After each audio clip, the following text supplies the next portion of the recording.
नमो भगवते वासुदेवाय। प्रिय भक्तजनों, आज फाल्गुन मास के कृष्ण पक्ष की एकादशी तिथि है। ये एकादशी अपने भक्तों को हर क्षेत्र में, हर संकट पर और हर शत्रु पर विजय दिलाने वाली है। आज एकादशी के संपूर्ण फल की प्राप्ति के लिए आप श्रवण करेंगे विजया एकादशी व्रत की वो दिव्य कथाएं, जिन्हें सुनने मात्र से मनुष्य के जन्म जन्मांतर के पाप और बाधाएं दूर हो जाती हैं। तो आइए भगवान श्री लक्ष्मी नारायण और माता लक्ष्मी जी के चरणों का ध्यान करते हुए इन अमृतमयी कथाओं का श्रवण करते हैं। सबसे पहले हम सभी शालिग्राम भगवान जी का ध्यान करते हैं और उनकी वो कथा सुनते हैं जो हमें सिखाती है कि भगवान के लिए सोने चांदी से ज़्यादा भक्त का भाव कीमती है। दक्षिण भारत में कावेरी नदी के किनारे एक बहुत ही सुंदर और समृद्ध नगरी थी। वहाँ एक गरीब लेकिन अत्यंत निष्ठावान भक्त रहता था, जिसका नाम था केशव। केशव के पास संसार की कोई संपत्ति नहीं थी, पर उसके पास भगवान की भक्ति का अटूट खजाना था। वो दिन भर लकड़ी काट कर लाता और उसे बेचकर जो थोड़ा बहुत मिलता, उसी में अपना और अपनी पत्नी का गुजारा करता। उसके घर में शालिग्राम भगवान की एक बहुत ही पुरानी मूर्ति थी। केशव को पूजा की विधियां नहीं पता थीं। वो शालिग्राम जी को सुबह उठाता, उन्हें कुएं के ताज़े जल से नहलाता और जंगल के जंगली फूल चढ़ाकर उनसे अपनी सारी बातें कहता। वो उन्हें अपना पिता, अपना मित्र और अपना सब कुछ मानता था। एक दिन उस नगरी के राजा के राजपुरोहित वहां से गुजरे। उन्होंने देखा कि केशव शालिग्राम जी को एक साधारण लकड़ी के पटरे पर रखकर उनसे बातें कर रहा है। राजपुरोहित को लगा कि ये तो भगवान का अपमान है। वे क्रोध में बोले, अरे अज्ञानी, तुझे पता भी है कि ये साक्षात नारायण हैं। इन्हें ऐसे गंदे स्थान पर रखकर तू पाप का भागी बन रहा है। ला, ये मुझे दे दे, मैं इनका उद्धार करूंगा। केशव डर गया और उसने रोते रोते अपने प्राण प्रिय शालिग्राम जी पुरोहित को दे दिए। पुरोहित उन्हें महल ले गया, पंचामृत से स्नान कराया, रेशमी वस्त्र पहनाए और सोने की थाली में 56 भोग लगाए। लेकिन उस रात भगवान शालिग्राम पुरोहित के सपने में आए और बोले, हे पंडित, तूने मुझे इन सोने के गहनों में तो कैद कर दिया, लेकिन मुझे यहाँ दम घुट रहा है। मुझे केशव की वो टूटी झोपड़ी चाहिए, जहाँ वो लकड़ी काटते समय भी मेरा नाम जपता था। जब वो मुझे नहलाता था तो मुझे ऐसा लगता था जैसे साक्षात मंदाकिनी बह रही हो। उसके उस सादे भोग में जो स्वाद था, वो तेरे इन 56 भोगों में नहीं है। अगर तू अपना कल्याण चाहता है तो मुझे तुरंत केशव के पास छोड़ा। सुबह होते ही पुरोहित दौड़ता हुआ केशव के पास गया और उसके चरणों में गिर पड़ा। भगवान वापस केशव की झोपड़ी में आ गए। सचमुच भगवान केवल प्रेम के भूखे होते हैं।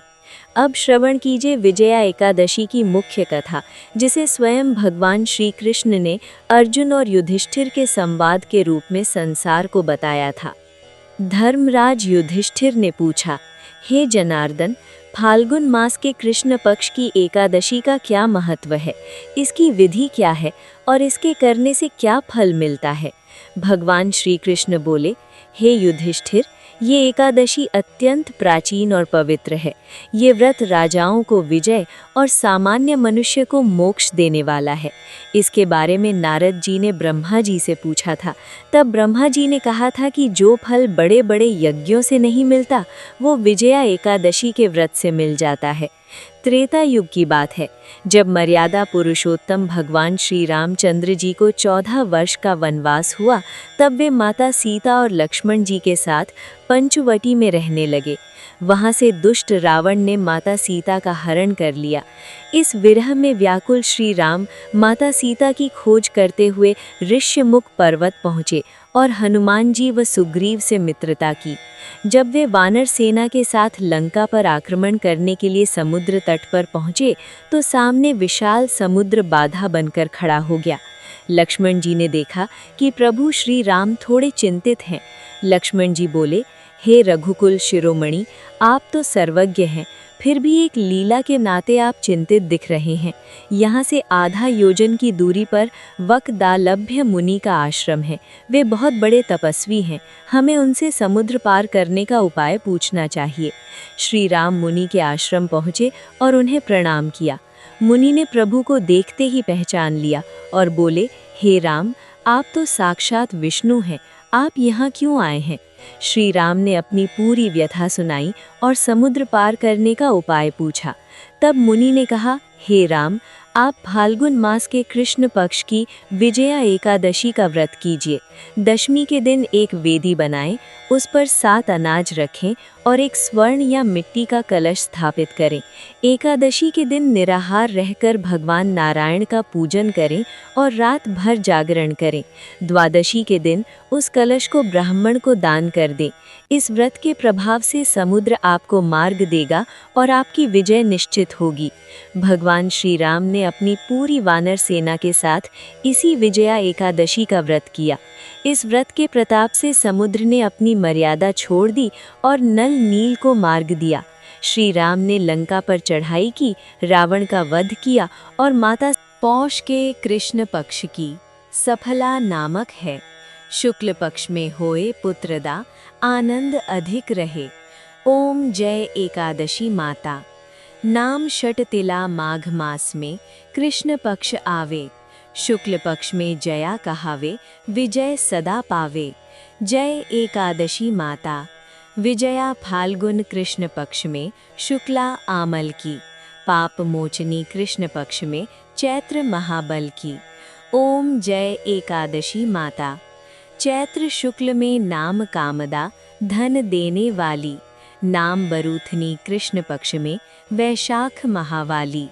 ओम जय एकादशी माता। शुक्ल पक्ष में होए मोहिनी, अपराजे ज्येष्ठ कृष्ण पक्षी। नाम जला सब सुख करनी। शुक्ल पक्ष रखी जय एकादशी माता। योगिनी नाम आषाढ़ में जानो, कृष्ण पक्ष करनी। देव शयनी नाम कहायो, शुक्ल पक्ष धरनी। जय एकादशी माता। कामिका श्रावण मास में आवे, कृष्ण पक्ष कहिए। श्रावण शुक्ला होए पवित्रा, आनंद से रहिए।